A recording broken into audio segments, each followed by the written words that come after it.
April 1 മുതൽ 4 വരെയുള്ള ദിവസങ്ങളെ നമുക്കൊന്ന് മനസ്സിലാക്കാൻ ശ്രമിച്ചാലോ. ആദ്യമായി ഏപ്രിൽ 1. ഏപ്രിൽ 1 ഈ ദിവസത്തിന്റെ പ്രത്യേകത നമുക്കെല്ലാം അറിയാവുന്നതാണ് അല്ലെ. ഏപ്രിൽ ഫൂൾസ് ഡേ അല്ലെങ്കിൽ ഓൾ ഫൂൾസ് ഡേ എന്നൊക്കെ അറിയപ്പെടുന്ന ഈ ദിനം നൂറ്റാണ്ടുകളായി ആഘോഷിക്കപ്പെടുന്നുണ്ട്.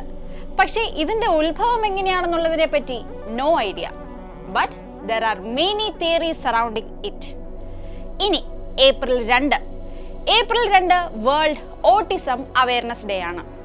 ഓട്ടിസത്തെ കുറിച്ചുള്ള അവബോധം വളർത്തുന്നതിനും അതിനെക്കുറിച്ച് ജനങ്ങളെ ബോധവൽക്കരിക്കുന്നതിനുമായി April 2 world autism awareness day ആചരിക്കുന്നു. നമ്മൾ ഇനി നോക്കാൻ പോകുന്നത് ഏപ്രിൽ 4 പ്രത്യേകത എന്താണെന്നാണ്. April 4 international day of mine awareness ആയിട്ടാണ് ആചരിക്കപ്പെടുന്നത്. ലാൻഡ് മൈൻസ് സാധാരണ ജനങ്ങളുടെ സുരക്ഷയ്ക്കും ആരോഗ്യത്തിനും ജീവിതത്തിനും ഉണ്ടാക്കുന്ന ഭീഷണിയെക്കുറിച്ച് അവബോധം സൃഷ്ടിക്കുക എന്നുള്ളതാണ് ഈ ദിനാചരണത്തിന്റെ ഉദ്ദേശം.